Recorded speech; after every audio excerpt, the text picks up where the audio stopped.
Hello and welcome to Amanda's Wellbeing Podcast, a podcast where we discuss all things relating to your well-being, including interviews with experts in the fields of nutrition, physical health, mental health, and my 5-Minute Food Facts series. I am Amanda Hayes, your host, a nutritionist with a passion for well-being.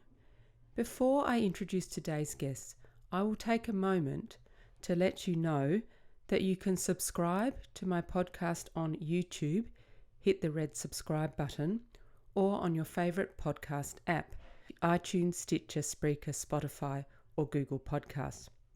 I will also mention that although I will often be speaking with experts, any information or advice provided in Amanda's Wellbeing Podcast is not intended to be used to treat, cure, or prevent injuries or medical conditions, and is not a substitute for advice from your own health professional.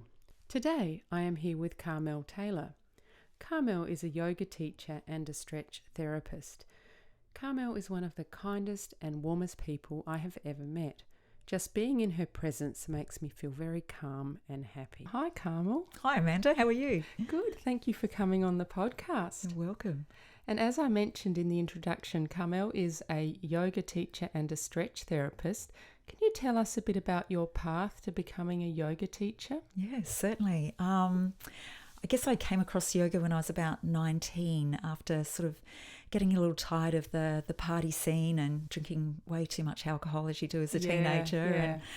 Yeah. And myself and my boyfriend, who's now my husband, were just exploring, what else is there out there. And we came across martial arts and took to that. And our coach in that program recommended we take up meditation. Oh, wow. So as the universe then provided a Yes. lovely meditation teacher who's now one of my very good friends, Gopala, she was giving some free meditation classes in the local area. So we went along and I absolutely loved it, loved the philosophy behind it all, and took to it like a duck out of water, not out of water. And then followed on from that, she also was teaching yoga classes. And back then it was like, a very, very hippie thing to do. Yeah, it was. So I started going along to those and, really enjoying that whole experience, body, mind and soul, that beautiful connection that you get through yoga. And it really wasn't till much later after, my husband and I had 4 children and they grew up and they left home. 2 of them became yoga teachers because we used to practice as a family. And they were on to me about becoming a yoga teacher. And I was already busy loving my career in the swimming industry and had no intention of becoming a yoga instructor. And it wasn't till a very good, influential friend of mine that when she says something to you, you take notice. And she said, and I still hear her words today saying, Carmel, you'd make a very good yoga instructor. And it landed with me. And I thought, okay, I need to do this. And maybe the timing was just right. Absolutely. Yeah. And you were going in with your eyes open in that you'd been practicing yoga for a long time. For sure. But standing up in front of people, actually directing the class and, having some responsibility for how they're moving and working in that class is a whole different ballgame to being on the mat and just being worried about, am I breathing? Am I moving in the right way? So I've always wondered with yoga classes, do you plan the class beforehand? I generally have a theme. When you first start, teaching yoga classes, absolutely, you are working off a piece of paper. I certainly did, for the first 6 months and followed what I'd written down to a T. And then gradually you, with experience, you become more intuitive. So I always have a class plan in mind where I'm aiming to take people. So it might be a peak pose is often some instructors, how they work. So you break it down on how do I need to be able to, what do I need to loosen up? What do I need to strengthen here to bring people into this particular peak pose? It's really cool. That's just one way of doing it. Or maybe you have a certain intention for that class. So, today I want people to understand more about how the mind works and how they interact with the mind through the poses. So there's a whole variety of ways, but The peak pose is often a common one. So it allows you then, for me, more flexibility, no pun on that, of course, but when people walk in and suddenly, someone's come in and they have a particular injury, or, there's a certain mood. Maybe people are really tired tonight, and so I might have to reevaluate what I've planned and actually really work to more loosen some stress out of people's shoulders, or whatever it might be they're presenting with. So I find I like it that way, where I have more of a theme in mind. I have it broken down in my head where I'm taking them, but I have that allowance to change that. To adjust. I mean, that obviously comes with experience. For sure. If that happened in your first ever yoga class, you don't even see it. No, I'm sticking to my plan. No matter what. Absolutely. Yeah. Can you talk a bit about the benefits of having a yoga practice? Very multifaceted, and that's what attracted me to yoga in the first place. Obviously, first is the physicality of it, allowing your body to move in new ways so that you really restore that mobility of our joints. Because nowadays, people are spending more time sitting in this very contracted position, for the hip flexors, for example. So yoga allows the body to open, and I guess the whole point of that is to create space within the body. Then the other aspect, of course, is the mental well-being. Yes. How you feel after that yoga class is sometimes can be quite euphoric. Just because you've done your deep breathing while you've been moving, your mind is not on all those things that are going on for you in your life outside, and you just feel really restored and whole. So those aspects. And can anyone do yoga, do you think? You bet. Yeah. And I've proved it. Okay, how have you proved it? Okay, number of ways. One aspect that I've really loved being able to offer, for example, is chair yoga. So that's an offering for people who can no longer get up and down off the mat for whatever reason, whether it's injury or weight, carrying a lot of bulk, or maybe arthritis, a whole range of reasons. But in chair yoga, I can still offer all the same benefits using the support of a chair. So we still do our balance work, but the chair is right there for them as an aid, and a lot of work on the chair. So, and they still get those, the breathing, the mental well-being, the physicality of improving the movement in the body. So that's fantastic, because those people probably otherwise couldn't participate in yoga. Absolutely. Yeah, absolutely. I've also worked with Paralympians, so we may have a limb missing, vision impaired. So there, I've not met anyone yet. I've even known of actually some instructors who've done a yoga practice with someone who is bedridden. Wow. So that is also possible as well. Yeah, I guess there are so many facets to yoga. As you said, there's the mental side of it as well. And another thing, there's lots of different types of yoga. Do you do a mix of them all, or do you have a specific type of yoga you like to practice or follow? Yeah, it's a good question. Depending on what I've got themed for that class and my background in yoga, stretch therapy, I'm also very attracted to Japanese yoga therapy. And I love the way that remedies a lot of issues, for example, lower back pain. So I will tend to do a bit of a fusion of those things, sometimes include some vinyasa, which is more of your flowing movement. So it will just go back to, like, I've got a whole range of tools. What's my project in that class? What tools are going to best serve that project? And I guess a part of that is knowing who's in your class. Correct. And knowing your students. Is Absolutely. that, do you call them students? Or I do. Yes, absolutely. And what their capacity is and what they want to get out of it as well. Absolutely. As part of that, can you give us some tips of how you can incorporate yoga into your daily life, like outside of an actual class, just things people can do? Yeah, the most important one is, breathing deeper. Most of us day to day are just breathing barely into the first third of our lungs, so that impacts the way the chest, the diaphragm moves, and obviously affects our mental well-being.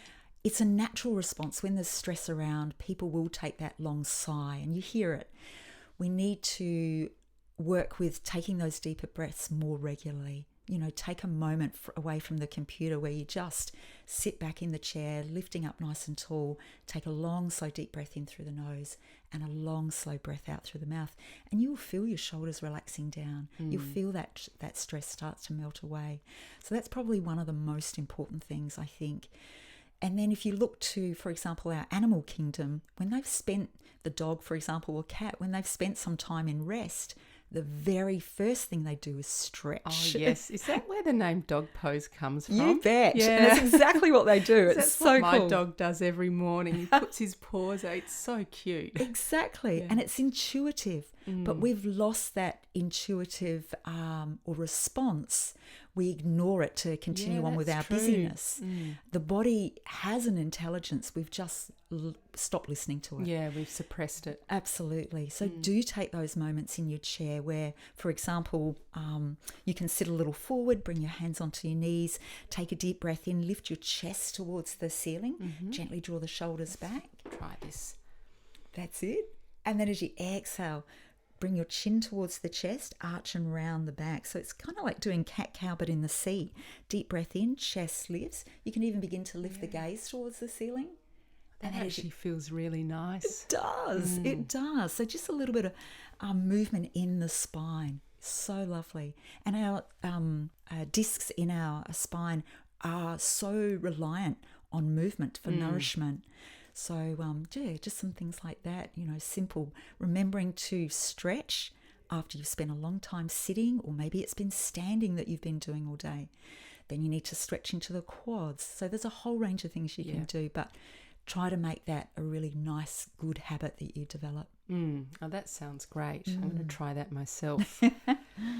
You're also a stretch therapist. I am. So could you tell us a bit about that? I've noticed it's becoming more popular, I guess, for want of a better word. I've seen stretch classes in a few gyms now. Yeah. So what does it involve, and how does it differ from yoga? Great question, and I get asked all the time. Yeah. So yoga is your, I guess, big holistic movements, the whole body working together. Whereas stretch therapy is, I guess, more refined in that sense that you're working with a particular muscle group at a time. So, for example, this morning's class, we had a big focus on shoulder mobility. So we did a whole range, maybe, about 12, 15 different exercises to work into the shoulder in a variety of different ways to restore that full movement back into the shoulder. So I guess one of the key principles of stretch therapy is P&F stretching. So that's a very long word. It's P&F stands for proprioception neural facilitation. And don't worry if you didn't get that. I very rarely tell people that because, it's like, what does that mean? It doesn't speak to me at all. P&F, parents and friends. Exactly. It's what you know. Yeah. But to simplify that, it's contract and relax of the muscle. So I'll bring you into a stretch. I'll let you know what it is that we're going to be stretching. We'll then contract that muscle.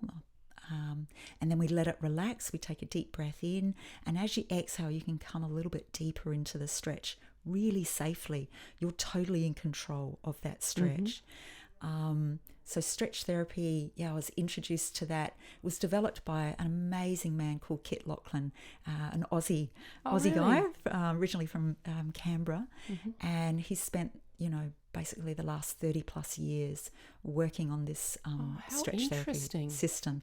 Yeah, he is amazing, and written a number of books as well, which are still available. Do you know what his background was? Was he into yoga at all, or was he an exercise physiologist or something? No, his background from athlete to dancer, a whole range of movement modalities. But his key issue, and I guess motivation for developing this system, is he was very tight. So trying to be a dancer when you're, can't do some of the stretches that, your colleagues are doing is, it's like, what's going on? Why can't I do that?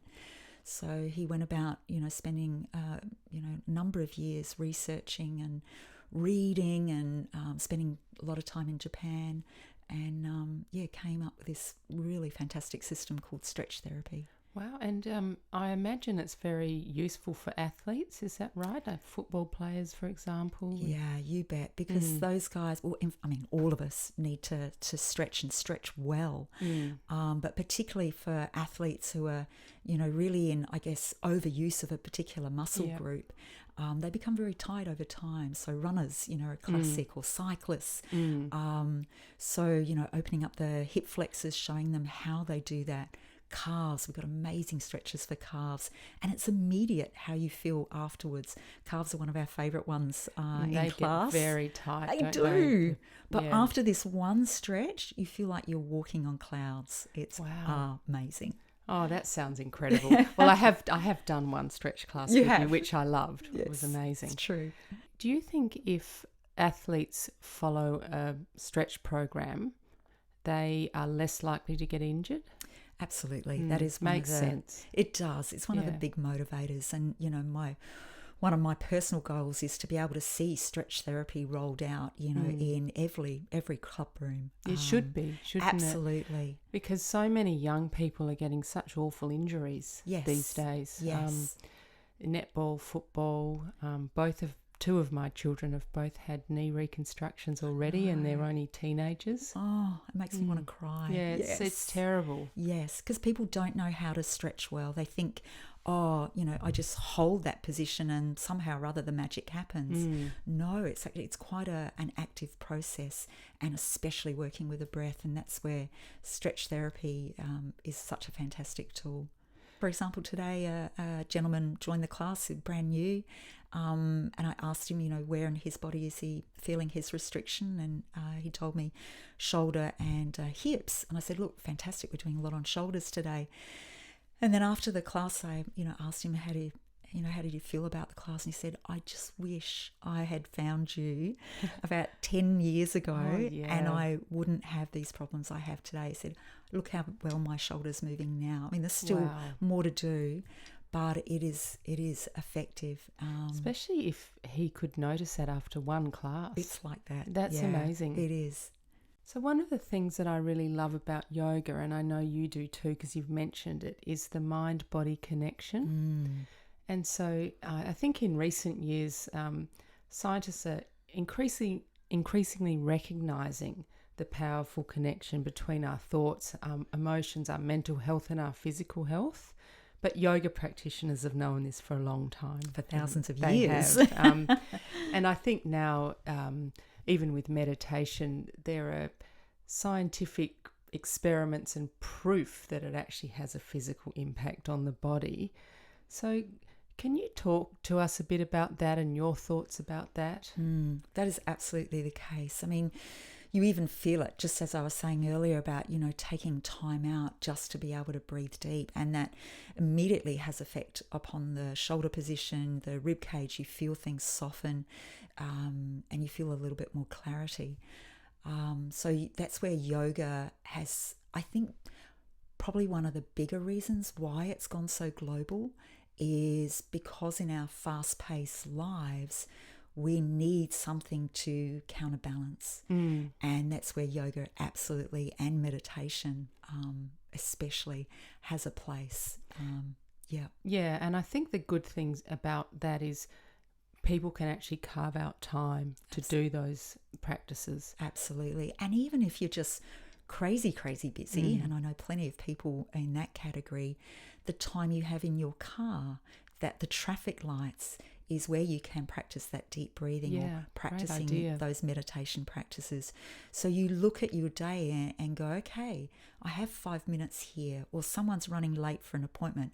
Instead of being bummed about that, it's like, great, I now have 10 minutes to do some deep breathing, to practice, my meditation, whatever. You seize those opportunities, and then you really view your day quite differently. And also, I imagine the more you do that, the more it becomes a habit, and so your overall well-being will improve. This is exactly right. And even if you forget, put sticky notes on your car, traffic lights, breathe, or traffic lights, your meditation, whatever it might be that you're needing to work on. Absolutely. Yeah, that's a great idea, because I think in the modern world, for so many reasons, we're so busy all the time, and it can be so overwhelming. It is. And then we're exhausted. Yes. And that's the thing that I see a lot as well, is that you're so exhausted, you come home and your family need now some energy from you and you've got nothing to give. Yeah. And so it's just cranky town, Yeah, no, for everyone, right? I can relate to that. I really find that when, you come in from the work and you just want to sit down for 5 minutes and the first thing you hear is, Mum, what's for dinner? Exactly. You have to assume this other role and make a fabulous dinner for everybody. And it's like, oh my God. Yeah. So, that needs to be a red flag. It's like, no, I need to change that. And how can I do that? I can't change my work or whatever it might be, but I can change those little periods of time that I get throughout that day. So it is restorative for me. So I do have energy to be able to give to my family. I actually find, for me, one of the things I do is use cooking dinner as that moment. Like I think, okay, I'm going to chop these onions, and I do it. I just do it slowly and try and enjoy it, because you can only do that thing at that time. You can't be chopping onions and doing something else. So I find that helps me. And the other thing that I almost hate to admit it is doing the dishes. I remember reading once something that said, do the dishes to do the dishes, so just, I try and get my kids to do them, to be honest, but when I actually do them, I think, I'm just going to do these. I'm not going to feel grumpy about it. I'll just do it. Everything will be clean, and I'll just try and relax while I'm doing it. Exactly. So I think there are ways. Absolutely. And that's where, getting involved in a mindfulness practice helps to remind you of that. Everything that we do, being present for that moment in what it is that's in front of us, and not getting caught up. And this is, learning the workings of the mind. Yes. Not getting caught up in what's ahead or what's past, being present for what's here and now. And that, you hear about that all the time. It's one thing to hear it and it's one thing to do it, Absolutely. I think. And one of my little mantras is do one thing. So whatever I'm doing at the time, if I'm eating my breakfast, I try not to look at my phone or read something. I just think, just eat my breakfast, I think. The rewards are there, yeah. And just being patient with yourself. There'll be plenty of days where you'll slip up, but you have an awareness, and that's where you start, is with the awareness of what your habits are. What are you looking to try to change? Have any of your clients inspired you? Probably all of them. They are, because they all present with a different story. Probably one that comes straight to mind is a gentleman, probably somewhere in his 40s, and he presented so tight and locked up, to the effect that any small movement would bring on a cramp. It was pretty severe. So I spoke to him at length afterwards to find out what was going on in his life, and he told me then that he only sleeps for 2 hours at a time. He can't sleep in a bed. He sleeps in a recliner. And it was like, oh my gosh, I've never come across anyone in such a severe state. So he told me that on his first class. So he went away. I was pleased to see him that he'd returned on the second class, especially as he spent half the class in cramp. I thought, this is not going to go well. Exactly. But no, he came back and he was full of beans. And I said, how did you feel after last week? And he said, you know what happened? He said, I slept for 6 hours. Wow. And for him, that was like giving him the most amazing Christmas present ever. That's amazing. And I was blown away, like, wow, after one class. He said, I am so excited. He said, I know I've got a long way to go, but I feel like this is what's going to make the difference for me. Oh, so thank goodness he found you. Yes. Do you know why he was so tight? Yeah, as I've got to know him, he's been coming to me now for about the last 6 weeks. We've, have little chats and I just check in. One of the reasons, because it's always more than just one thing, one reason is not enough hydration, so good quality hydration. Yeah.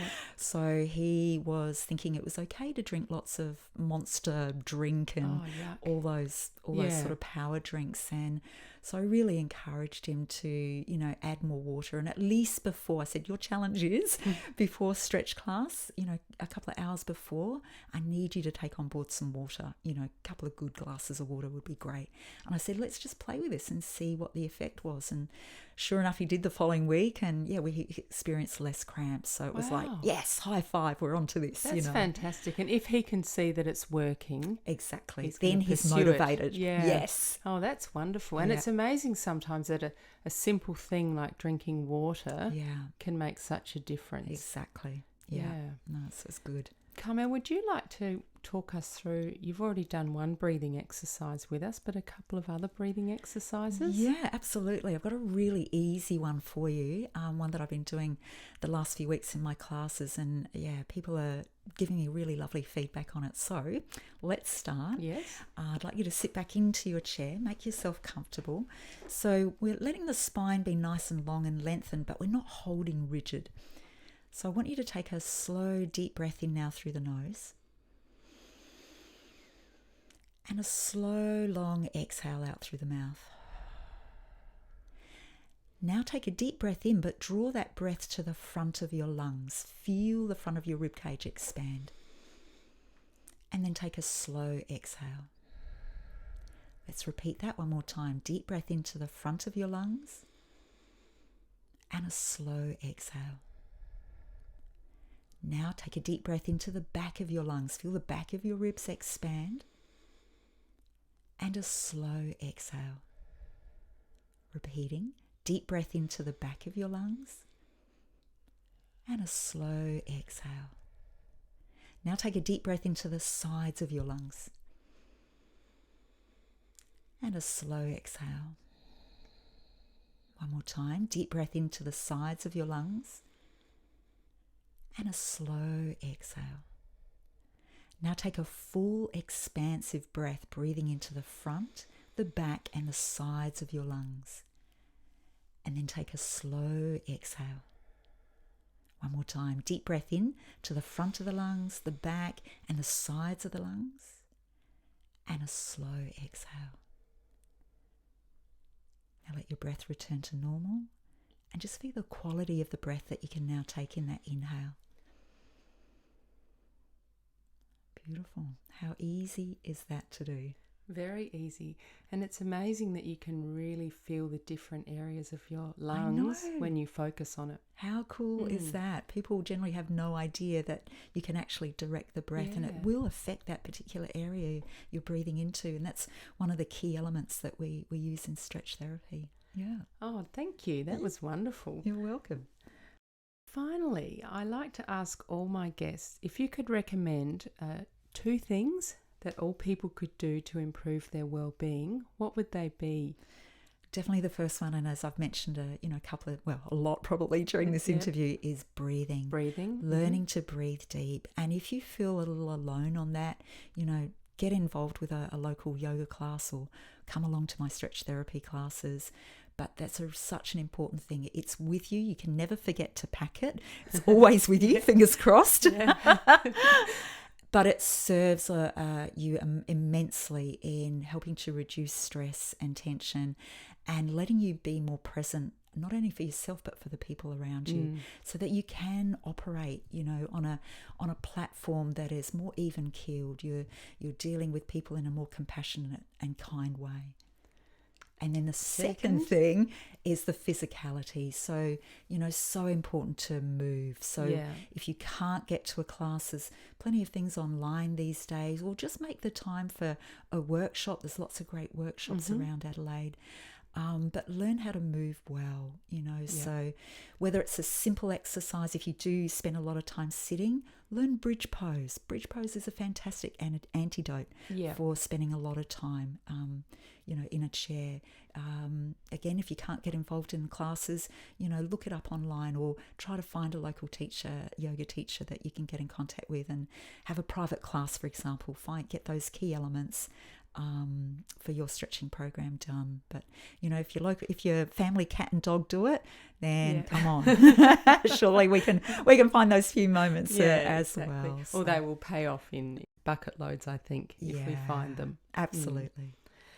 If people would like to attend one of your stretch or yoga classes, where can they find you? Good question. All right. So they'll find me at Fast Twitch Performance Centre, which is over at Clemzig, 270 North East Road. It's a fantastic facility.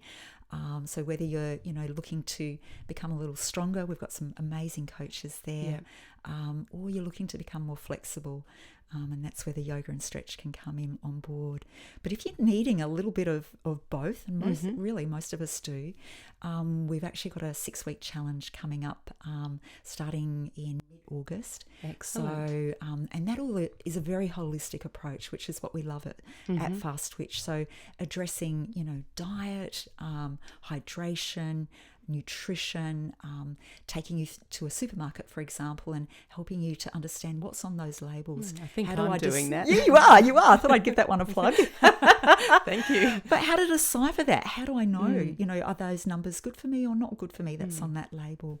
So really educating people to become more in control, more self-empowered, so that they can really rake back that well-being that we're all really entitled to, but it's knowing how do I bring that about in body and mind, and making the time for yourself to do it. Yes. And I think the Fast Twitch challenge, what I like about it is, as Carmel said, it's all encompassing. It's not just about losing weight, for example, or jumping higher or pushing bench pressing more. Yes, which a lot of those challenges in gyms are about. This is a more broad, absolutely well-being focused one. Definitely. And but also, while it's a group thing, it's also very individual. So we find out right from the onset, what are your goals? What would you like out of this challenge? And really support you in our amazing network of professionals there. So definitely get on board with that. We'd love to see you in that program. So I'll put links to all of that in the show notes. But thank you very much for coming on Amanda's Wellbeing Podcast today, Carmel. My pleasure. Thank you. Thank you. You can subscribe to Amanda's Wellbeing Podcast on YouTube. Hit the subscribe button, and while you're there, click on the bell to be alerted when new episodes are available. You can also subscribe on your favourite podcast app, iTunes, Stitcher, Spreaker, Spotify or Google Podcasts, and you can follow the podcast on Twitter, Instagram or Facebook. Direct links to all social media can be found on the subscribe page of my website at www.amandaswellbeingpodcast.com. If you would like to contact me, you can send me a message via the contacts page on my website. Please feel free to suggest topics you'd like to learn more about or people you'd like to hear interviewed, and I'll do my best to deliver that to you. Producing the podcast is a labour of love. We put in a lot of time, money and effort behind the scenes. So if you enjoy Amanda's Wellbeing Podcast and would like to make a contribution via Patreon, PayPal or by Amazon to help ensure that we continue to provide you with excellent content, please visit the contribute page on my website. Finally, please take a minute to leave a rating on iTunes. It improves visibility and will help me source excellent guests. Thank you for tuning in. Eat well, move well, think well.